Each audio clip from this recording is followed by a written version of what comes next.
In this video, we're talking about how to structure workouts to lose fat and get your summer body. And if you're part of the free 14-day Summer Body Success System, welcome to day number 5. Now, the main purpose of your workouts when trying to lose fat is to simply preserve your muscle mass and maybe gain just a little bit of muscle throughout the process. But that's typically reserved for those who are fairly new to weight training or those who have taken a long layoff from working out. So when setting your goals, I wouldn't set one to try to lose fat and build muscle at the same time. If you do happen to gain some muscle, just treat it as a bonus. Now, your workouts are going to burn some calories as well. You're looking at maybe 200 to 300 calories per weight training session, so it's not significant, but it does contribute to your overall caloric burn at the end of the day. Now, what's most important is that you're fitting your workout structure to your lifestyle. You're not trying to fit your lifestyle to your workout structure. As we mentioned in day number 1 of this 14-day Summer Body Success System, you want to make sure you are looking at your week and deciding how many days per week is best for you to weight training and what is the optimal duration of those weight training sessions that's going to suit your schedule. Taking into consideration all the other activities that you want to incorporate in your active lifestyle. So if you want to do some cardio, some mobility and flexibility training, play sports, just be active and having random fun with your friends and family, working that all in there in a way that's going to enhance your life, allow you to thrive, bring great joy to your life, not add stress because you're trying to hit so many days per week of working out. So again, fit your weight training to your lifestyle. Don't try to fit your lifestyle to your training. Now, the other thing you want to consider is that your weight training, like how you structure your workouts, doesn't have to fit a calendar week. What I mean by that is that you could have a 6 workout plan, but only train 4 days per week if that's what suits you best. So in the Lose Fat, Get Jacked Inner Circle, right now we have a 4 workout plan that we're following right now. Some of us are following that plan 3 days per week, some 4, some 5, some 6 days per week. It just depends on your lifestyle, the other activities that you're fitting in there, and what suits you best. So again, for some people, they like to do shorter workouts more often. They just keeps them in the habit, into the routine. And for other people, they just have so many other activities that they enjoy that they want to keep their weight training to just 3 days per week. So there is no right or wrong answer. It's just what's right and best for you at this stage of your life, right now, this month, the next couple of months. And that can change. And the other thing with the calendar week is that you don't have to, as much as structure is helpful, you can try to set a schedule where it's certain days of the week that you're weight training, say you want to work out Monday, Tuesday, Thursday, Friday. That's your schedule. You're following it 4 days per week. If that's your schedule, you want to stick to that same time each day, it can help keep things consistent. But if you happen to have a busy, hectic week, don't beat yourself up if you can only weight train 3 days per week. Or if you have a week where it's just not a lot is going on, you're like, man, I got nothing going on today. Why not get in a workout? I've already worked out 4 times this week, but I'm feeling great. I'm feeling recovered. I have the time. Let's get a workout in. So you don't have to stick to the calendar week. You don't have to train the exact same number of days each and every week. Yes, keep things as consistent as possible, but if it's not the same every single week, it's okay. So really don't stress over the minutia when it comes to this. So next thing to consider is your training split. And there's just such a variety of training splits you could follow. You could follow a full body workout routine. You could follow an upper lower split, a push pull leg split, an upper lower push pull leg split, body part split routine, and so many different hybrid approaches. I created so many different kind of training splits over the years here. It's just really limitless when you think about it. So the benefit of training splits is it allows you to kind of spread out the training volume throughout the week. So manage your training volume. And that brings us to the training volume here. What is, in this sense, we're going to view it in terms of the number of sets that you're performing per muscle group per week. So if you look at the research, what they'll show is that anywhere between 10 and 20 sets per week is best for muscle gains, which if it's best for muscle gains, it's typically going to be great for preserving muscle mass in the same sense as well. There's also some research that shows upwards of 45 sets per muscle group per week. So kind of trying to find that upper limit there, but take research with a grain of salt. There's so many different limitations to it. It's still in its infancy. Nothing is set in stone. It's just meant to guide you. You apply it to your workout structure, learn from your body's feedback and then make adjustments accordingly. But you also got to view it in the sense of practicality. Again, like how many sets per week is going to suit your schedule best. Like if you can only weight train 4 days per week and you have about 45 minutes per workout, there's a good chance there's no way you're going to be able to get upwards of 20 sets per muscle group per week, let alone any more than that. So fitting in the number of sets that's going to suit you best. Now I'm finding from a lot of my fellow colleagues and friends in this industry who are experienced lifters, we're keeping it below 10 sets per muscle group per week. Myself personally, I'm around 6 sets per muscle group per week. I think I saw Alberto Nunez is around that right now. Even Paul Carter, I'm seeing him definitely below 10 sets per muscle group per week. So it's going to be very individual. So it's oftentimes not as many sets per muscle group per week as a lot of us may think or we are led to believe. But again, I wouldn't even stress over what the research or anything says out there or what anyone else is doing. What's going to suit your lifestyle best. Now, something to consider is if 6 to 12 sets per muscle group per week seems to be what a lot of the experienced lifters are doing right now, and they're finding their bodies are responding best to, and you decide, you know what, I'm going to work towards the upper limit there. I want to do 12 sets per muscle group per week.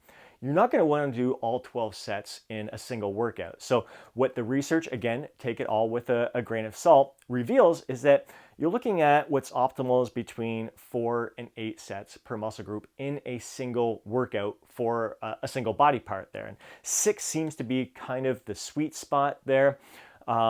Any more than like the 8 sets per muscle group per workout, it seems to be almost detrimental. Like you see that curve go down, that you're not only are not gaining any benefit from doing extra sets, but it could actually be doing more harm than good there. So trying to find that sweet spot, 4, 6, maybe upwards of 8 sets for a muscle group in a workout. And so you're going to want to have a split that allows, maybe it's an upper lower split where you're doing 4 workouts per week and you're able to do 6 sets for a muscle group in one workout, 6 in the other workout later in the week. So you're able to do 12 total sets for that muscle group in a week, and you're gaining the most benefit from a single training session. And what the latest research has shown that I shared in a recent video is they took their participants and had them do 6 sets of a barbell bench press, resting for 4 minutes between sets. And you could see with each set, even with 4 minutes rest between sets, their performance dropped. It was less and less and less. For the men, it was, depending on how many reps they were leaving in reserve, anywhere from 9 repetitions in that first set to 12 repetitions in that first set. By the time they got to the 6th set, they were doing 5 to 6 repetitions. Again, depending on how many reps they were leaving in reserve there. So their performance was steadily declining with each and every set. That's just 6 sets for a muscle group in a workout. So imagine doing more than that. Again, it's a barbell bench press, so it's going to be more demanding than if you did 3 sets of the barbell bench press and 3 sets of cable flies. It's going to have a little bit of different impact, but still your performance with each set you're performing for a muscle group is going to decline. And again, if you're working like upper pecs and lower pecs, that could have an impact. If you're doing like a vertical pull, horizontal pull, maybe that's going to have a little impact. Quads, hamstrings, of course.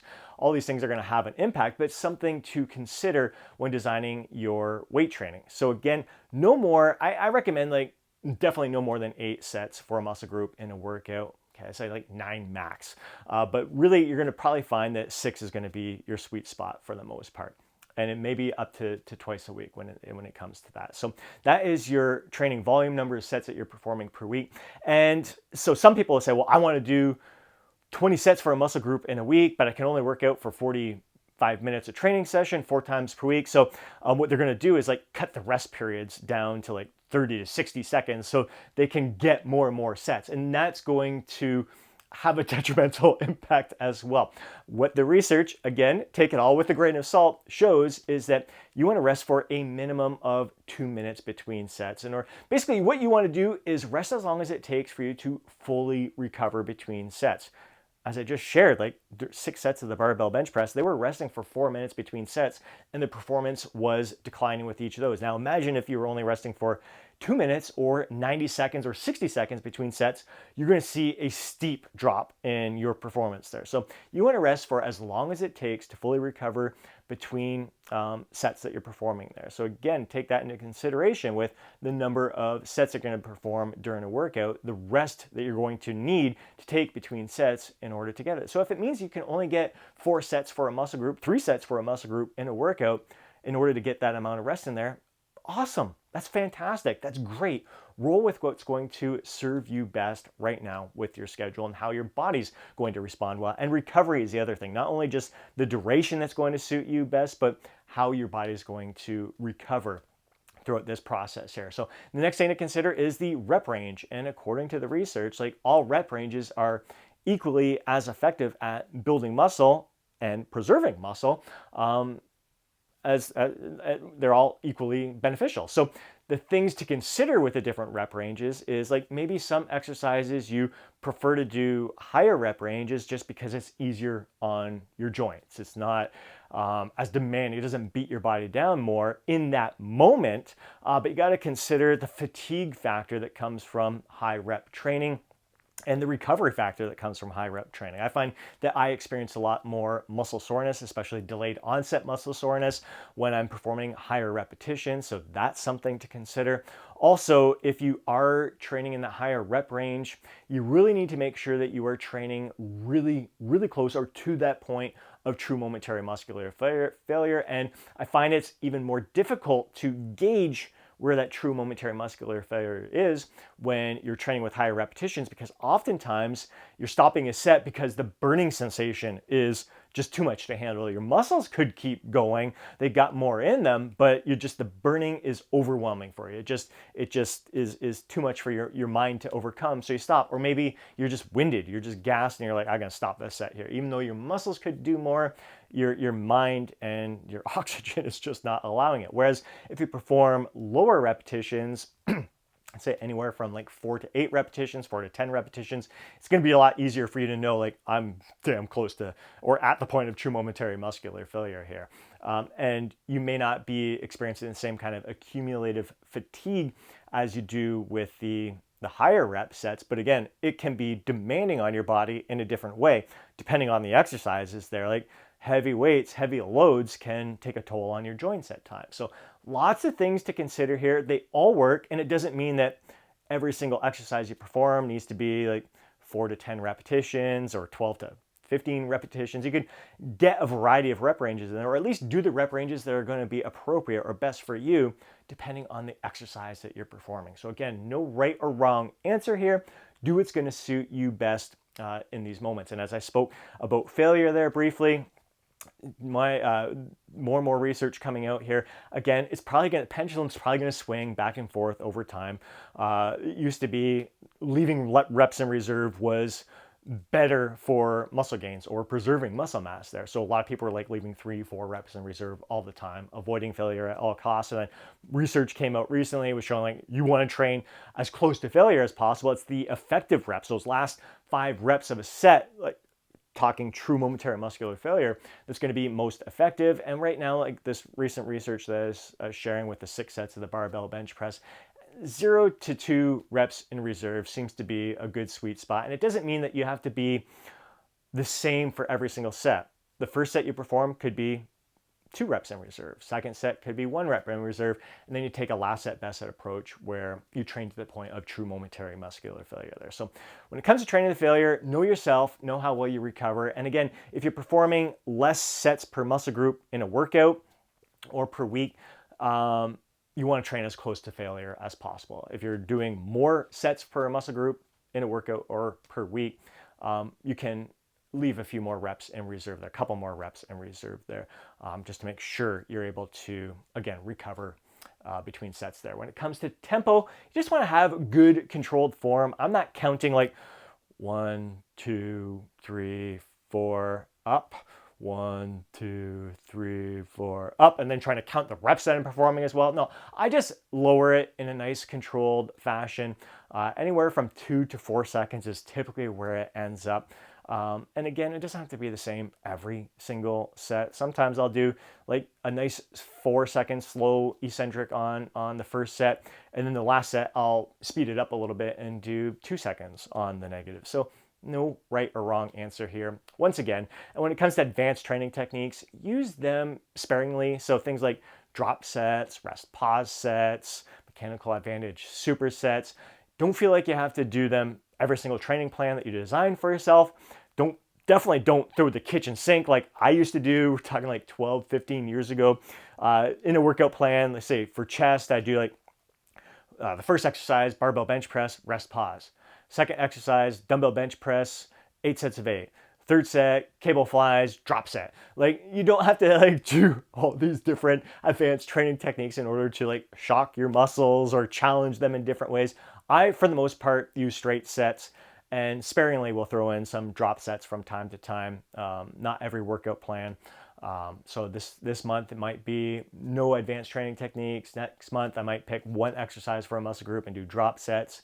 Next month go with the straight sets. The next month I might go to like a rest pause set, extended rest pause sets on one exercise per muscle group per workout plan there. So don't overdo the advanced training techniques. Just stick with the straight sets, stick with those rest periods that allow you to fully recover between sets. Give the best of yourself to every single rep and set that you're performing. So those the general rules of thumb when it comes to structuring your workouts in a way to lose fat, build your summer body. I hope you enjoyed today's video. I'm really looking forward to hearing your thoughts, your insights, the number of days per week that suits you best, how long your workouts typically last, any training splits you have found worked best for you that you just enjoy. I do recommend that you mix up your training splits throughout the year. Just have fun with it. Keep your enthusiasm sky high. They all serve a purpose. They all have great benefits. But main thing is just having fun with your training overall. Hope you enjoyed today's video. If you did, please do me a huge favor and smash that thumbs up button. I'd really appreciate it. If you want to see more videos like this, be sure to subscribe to the channel. Hit that alert button so you're notified each time I upload a video. And if you know a fellow bro who would benefit from watching today's video, please do me a favor and share it with them. Have yourself an amazing day. I'll catch you in the next video.